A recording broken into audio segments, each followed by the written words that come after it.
Thank you very much, everyone. Thank you for tuning in to this week's Now Written Live. I'm really excited for this conversation. I have Connie, who is someone that I've engaged with quite a bit on social media in recent weeks and months. And she is someone that always inspires me. She challenges, she'll ask the right kinds of questions, and the knowledge that she has is just phenomenal. So I'm going to let Connie introduce herself now, and then we'll start our discussion today. So Connie, do you mind just telling the audience a little bit about yourself? Thank you so much, Ash, for this opportunity to share with you. My name is Connie Lee Montgomery. I'm from the southeastern part of the United States, and I am a global patient advocate and someone living with 2 rare disorders and 3 chronic health challenges. So happy to be here today. Thank you very much, Connie. So where a lot of my work is around the gap between communities and what pharma, who are predominantly the clients that I work with, pharma who want to reach these communities, but find them hard to reach, which is a statement that I find very difficult to even say. But the history and everything around the underrepresentation within clinical research and clinical trials is well known. We can talk about Tuskegee. We can talk about in Europe, there's forced sterilization in Romani communities and traveler communities. And I think there are so many atrocities that have been done in the name of science that a lot of communities mistrust clinical research. So really what I wanted to do in this conversation with you, Connie, was to really just start with your personal story, your lived experience, and then get into some of the challenges that you face from a cultural perspective. So if you don't mind, do you mind just taking us back to the beginning? What were the early years of you living with the symptoms that you had? And I know you've mentioned that it took 3 decades for you to be diagnosed. Do you mind just talking us through that journey, what that looked like and how you felt? I don't mind at all. Very good question. From the beginning, life was quite difficult, Ash.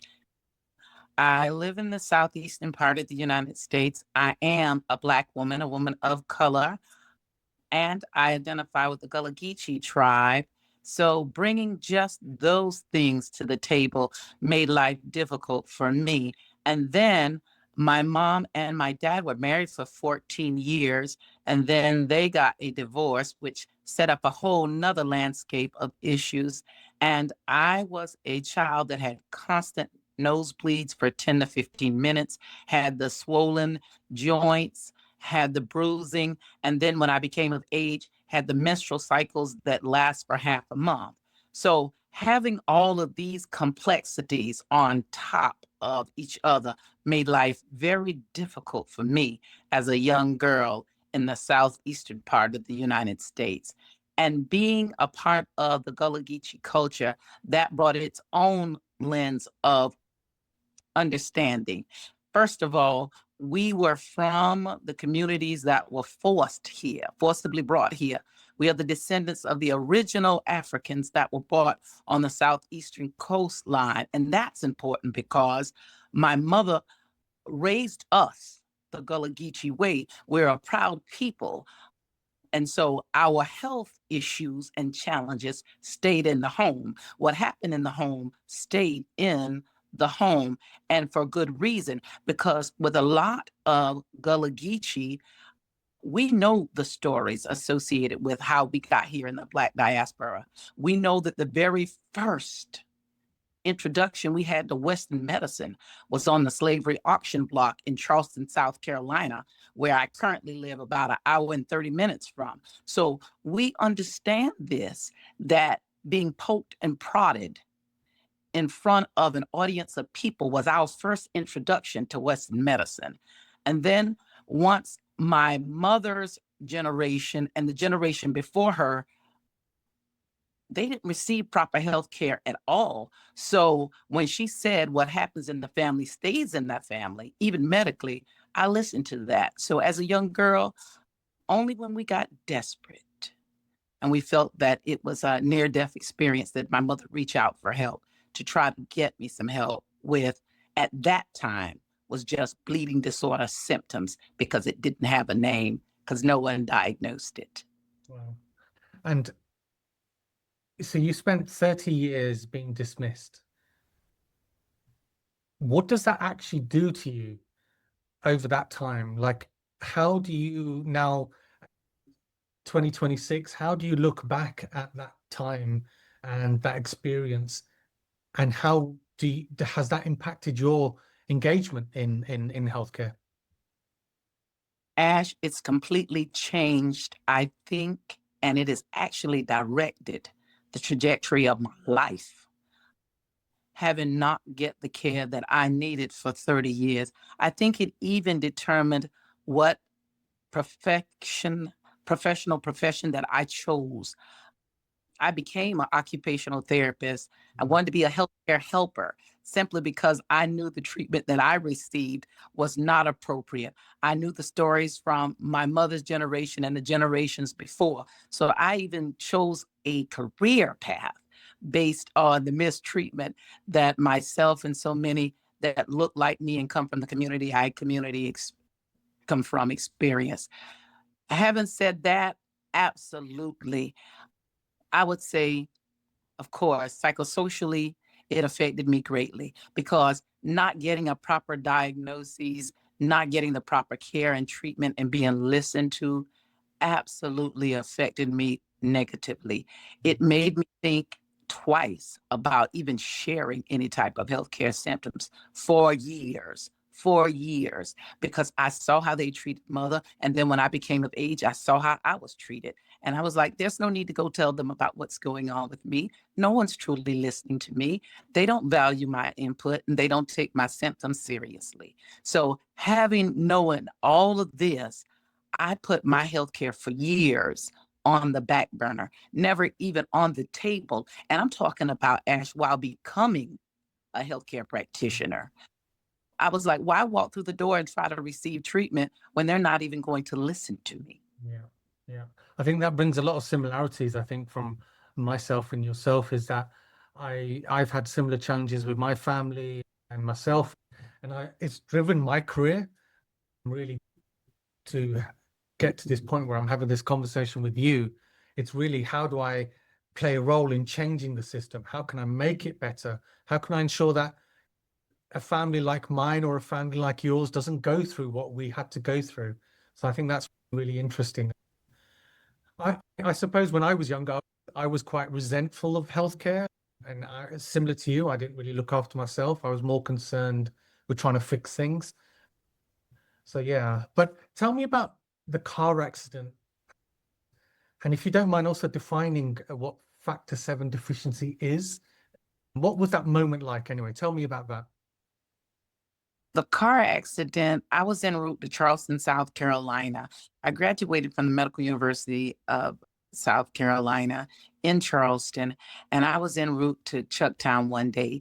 And in that process, there was a carload of young guys on the back roads of Williamsburg County, and they were doing what young people do, just the music up loud, horsing around, but in a vehicle. And they swerved over into my lane. And when they did so, I swerved out of the way in my vehicle to miss them. But my vehicle landed in a canal ditch. Yeah. And that in itself took me into a state of course, shock and panic and in a very dire situation. But there were local bystanders and they rushed to my aid to see what was going on and called 911. After I got to the ED, the emergency department, we learned that I had some bleeding that was going on that would not stop. But thank goodness I had a knowledgeable ER doctor, Dr. Richmond. I'll never forget him. He actually listened to what I was saying about the bleeding, that he was like, something's going on and this bleeding is not stopping. Something else is up. So this man did his due diligence and even reached out to a hematologist for a consult and talked back and forth with that individuals. They ran a series of tests. Needless to say, I was in there for about 2 weeks, but after going through all the testing and whatever, there it was present. Congenital factor 7 deficiency, which means it was a bleeding disorder that I was born with, where my factor 7 protein wasn't acting like others. Therefore, my blood didn't clot like other people's blood.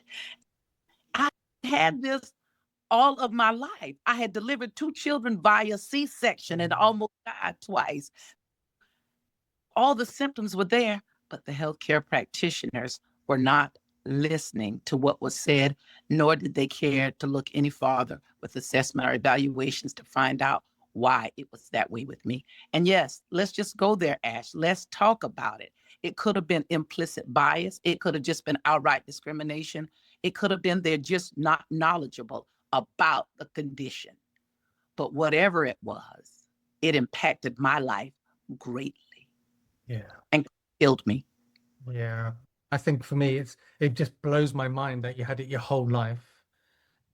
And it takes, I don't know, you've had 2 children, you've had obviously challenges with the birth, and it takes a car accident, and it just takes this one physician to actually do his due diligence. So all the physicians prior to this one, what were they doing? You don't need to know factor 7 deficiency, but you need to know there's an issue, right? It's not normal for someone not to have this bleeding disorder. So yeah, I can only empathize in what you went through. And I suppose then moving on, if I understand rightly, factor 7 deficiency is a genetic condition. Did your family have it? It is definitely autosomal. So what that means, autosomal recessive, both of my parents, my mother and my father, had to contribute to me having it. But sometimes it presents itself spontaneously. But in my case, both mother and father. And now looking back in the Gullah Geechee tribes, they've titled it free bleeders. That's what they call people that presented like myself. Now, not knowing the reason why, not knowing how this presented itself, but that was the title given to it. However, that's by the village and the local folk and the community. But my parents never got treatment for it. My siblings, only one, after her son was born and wouldn't stop bleeding many years later, got treatment for it. But even my mother died at the age of 78, being undiagnosed and not willing to trust her health in the hands of Western medicine practitioners. Yeah, so we'll explore that a little bit further, but do you mind just telling me a little bit about the Gullah Geechee culture? I'm not so knowledgeable about this culture, but I'd really like to know more and what that relationship is with Western medicine, even to this day, and why that history matters for healthcare. What is it that really resonates with you? The Gullah Geechee people, my mother's people, are wonderful, creative, intelligent, fascinating people. Yeah. Brought to the southeastern shores, North Carolina, South Carolina, and Georgia, on the coast of the southeastern part of the United States, forcibly, against their will, for the skill set that they brought directly from Africa. They knew how to cultivate rice. They knew how to farm the land. Their skills, their knowledge is, I think, what was a major part in having them being raped and brought from their lands of Africa to the southeastern coast, and forcibly, and being brought here. Our peoples had to learn how to navigate the world in which they'd been placed.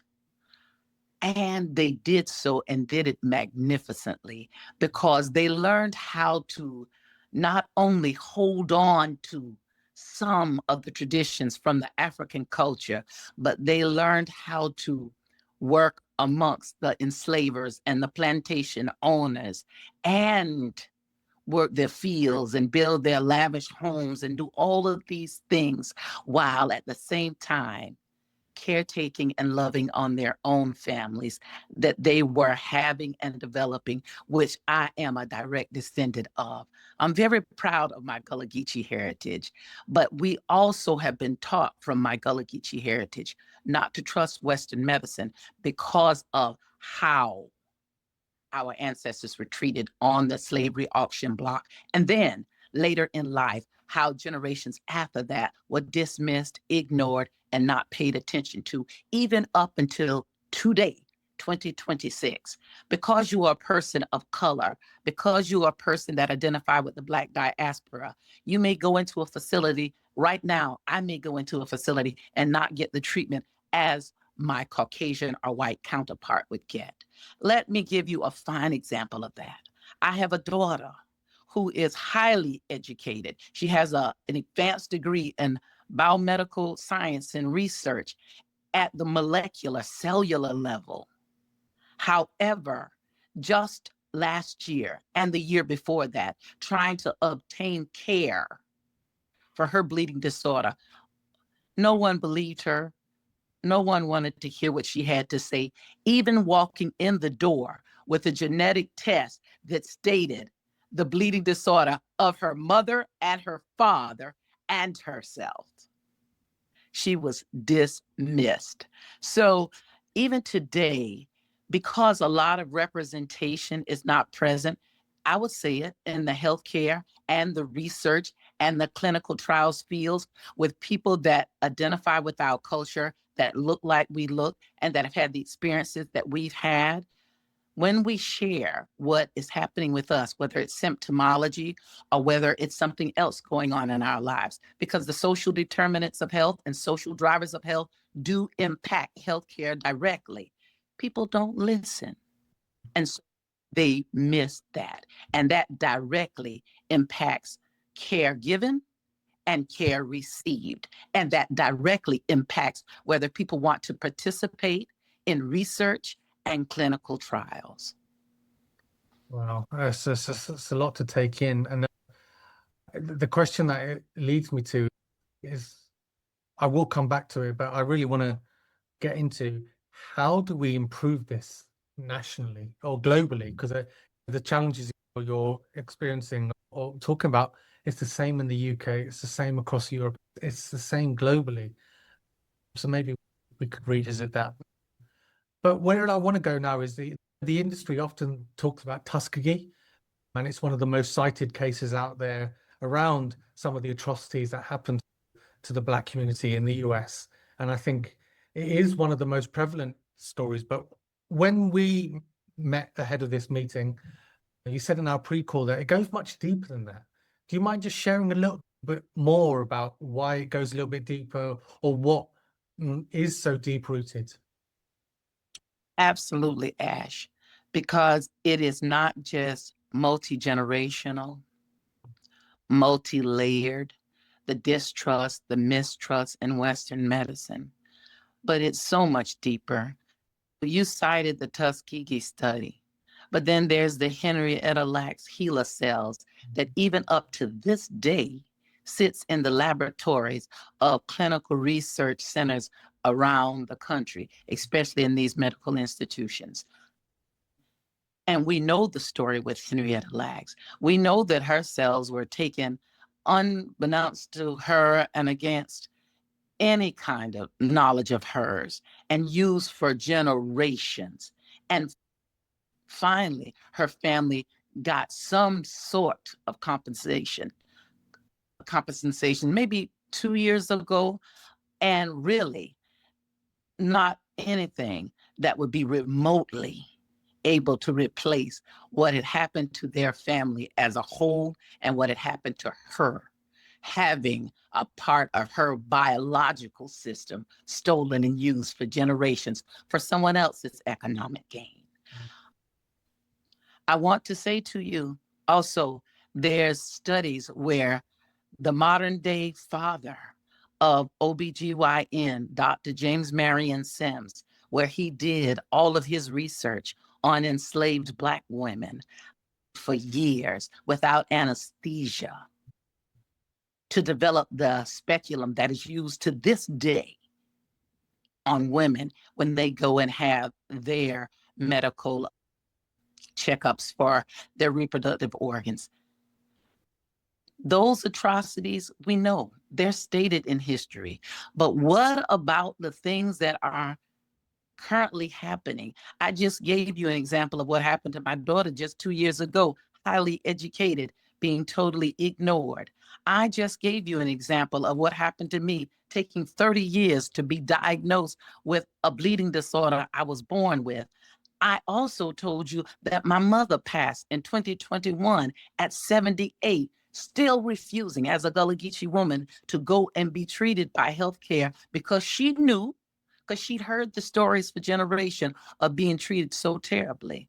But then let me layer on top of all of that, Ash, if you will, the redlining that took place where Black people were placed in locations geographically where they could not get a loan for decent housing. Okay, what does housing have to do with healthcare? Everything. Where you live, what you have access to, even today, based on your zip code, tells if you will have access to comprehensive, good quality healthcare or not. If you live in an area of town on the other side of the railroad tracks, we like to say in the South, where you can't access that care, decent care, and you won't be listened to when you walk through the doors anyway, then why should you participate in it? See, that is the multi-layering I'm talking about in healthcare. That is the multi-layered effect that allows for the hesitancy that we saw during the pandemic and COVID, when everybody was rushing out to get vaccines and Black folk were a little more hesitant to do so. It is because we have seen and we have experienced and we have lived directly what happens when healthcare doesn't care about people who look, live, and believe and culturally exist like we do. Yeah. Yeah. I think there are so many cases like that. I believe the pain scale that's still in use to this day was from John Marion Sims's research. I say research. So there are so many biases now and about pain and Black skin having higher pain thresholds and so on. It's just terrible. And there's a lot of miseducation out there, and that needs an overhaul. I think the whole system needs an overhaul. And that brings me on probably to the next point, is that you made the point that Farmer asks why communities are disengaged, when the real question should really be is, why is Farmer not engaged with them? What does genuine community presence actually look like? And what will it take to build trust with communities like yours? Is that even possible? That's a very good question you posed there, Ash. It's really going to take genuinely looking at one human being to another human being and definitely diving in and listening to what is shared. Not listening to what you want to be heard said, but listening to what is said. It's going to take pharma and biotech companies going to and coming to our communities, participating in our communities, building relationships in our communities, hearing what it is we have to say, and participating in our church and faith-based festivals, participating in our little league baseball teams, sponsoring these teams, being and showing up in these communities and these villages before you actually need us to participate in your research, in your clinical trials, but coming into our communities and learning about what is meaningful and valuable to us. And then using those insights to collaborate with us and asking us, then how can you help support what it is we're doing and what's meaningful to our community? Now that is going to take communication, connection, and genuine collaboration. And I suppose, and I might be being subjective here, is that some of the connections and collaborations that are happening, do they feel extractive? Because I've heard a lot of feedback that these organizations will come into the community once they've got what they need, the insight or whatever it be, they then disappear. Is that accurate to say, or are there any good case studies that you've come across? That is very accurate to say, because a lot of organizations, let's just go there, let's talk about it.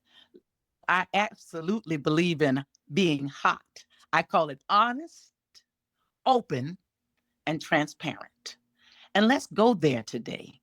Yes, they come into our communities, they extract the information they need. A lot of biotech, pharma, and even healthcare systems and some community-based organizations, they grab the information and they're gone. That's not what we need. We need people to come in and really learn what's meaningful to us, participate in what we already have going on, speak to our local leaders, find out what it is we need, and be of help to whatever we currently have going on. And then maybe we will build a trusting relationship with you and collaborate with you on some of your initiatives and your projects and your research. Because having come into our communities, getting the information, gleaning the knowledge that we have, and leaving those communities is not the way to go, because it's reminiscent of what happened with slavery and getting our skill sets, learning what it is we know, using the tools and the knowledge and the information that we have for your economic enhancement and to go forth, but not providing any value at all to us. And that leads me to the point of asking people to participate in these research projects and these clinical trials and all of this without providing them needed and meaningful compensation to them is a no-go. Consider what it is you're asking people to do. Be vulnerable, be open, and share things that is intimate and close to them with you. Be humane enough to consider that, and then be thoughtful enough to provide compensation that is meaningful to them. Also, that brings me to another point. Make certain that whenever you have completed your research, your clinical trials, and gotten the information you needed from treatment or care, that you do your due diligence with following up and providing those participants outcomes and summary information for what happened after the trials, after the research, so that we know, so that we are informed as to how valuable our input was. Wow, that's really powerful. I think I hadn't seen it that way, but to compare the extraction in terms of insights to what was happening during the slavery times is mind-blowing. And actually, there's a resonance there and a similarity. So that's really something to be mindful of. I think that's a very powerful thing you just shared. It's definitely blown my mind, I'll be honest with you. Yeah. So, Connie, my last question for this session is, what would you say to someone from the industry, pharmaceutical company, biotech? They may be working in clinical ops, patient engagement.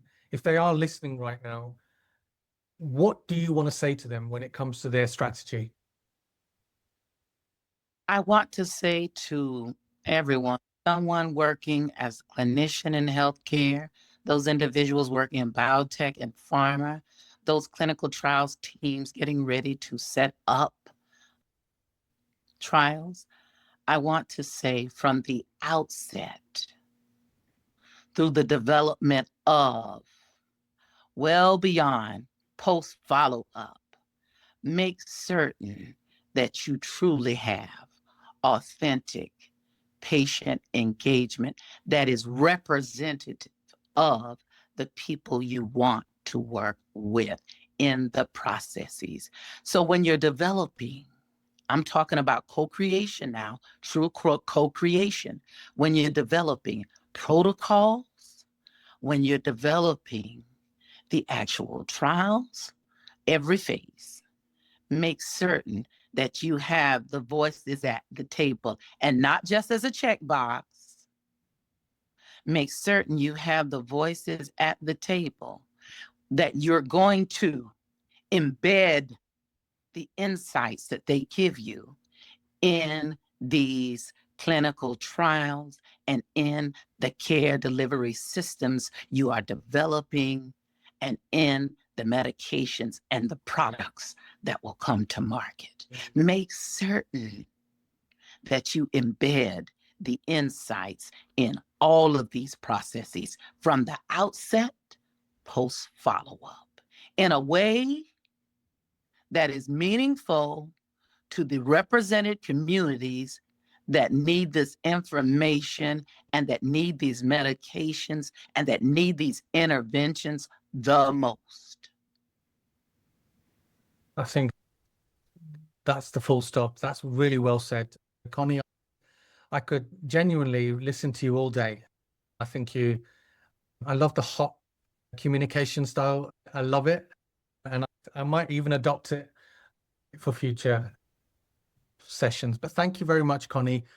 And if anyone wants to get in touch with you, and I hope I get the email address, and please correct me if I get it wrong, is to reach out to you. You're on LinkedIn, Connie Montgomery. If not, they can email you on connie@therarecarerscollective.com. Is that correct?